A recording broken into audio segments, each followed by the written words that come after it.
বর্তমান সময়ে নাস্তিকদের দাবি হচ্ছে যে মানুষ এসেছে বানর থেকে। তারা দাবি করেন যে প্রথমে মানুষ ছিল পরিপূর্ণ এক বানর জাতি এবং বানর জাতি থেকে লক্ষ লক্ষ বছর ধরে বিবর্তনের ফলে বর্তমান সময়ে মানুষের উৎপত্তি, যা একটা অযৌক্তিক এবং এর কোনো ভিত্তি নেই। যদি তাই হয়, যদি বানর থেকেই মানুষের উৎপত্তি হয়ে থাকে, তাহলে বর্তমান সময়ে তো আমরা বানর দেখতে পাই।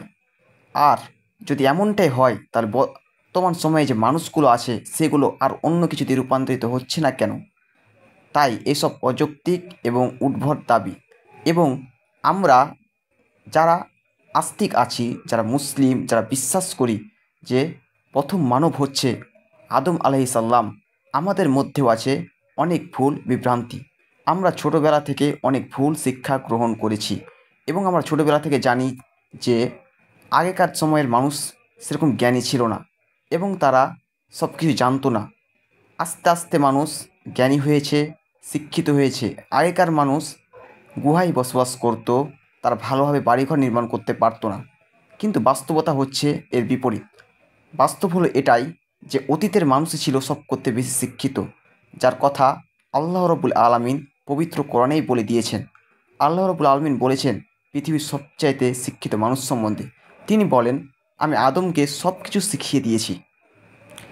তাই তো তিনি ফেরেশতাদের যখন জিজ্ঞাসা করলেন, তখন তারা উত্তর দিতে পারল না এবং আদম আলাইহিস সালামকে যে জিজ্ঞাসা করলেন, তখন তিনি সব বলে দিলেন এবং তিনিই হচ্ছে সবচাইতে শিক্ষিত ব্যক্তি।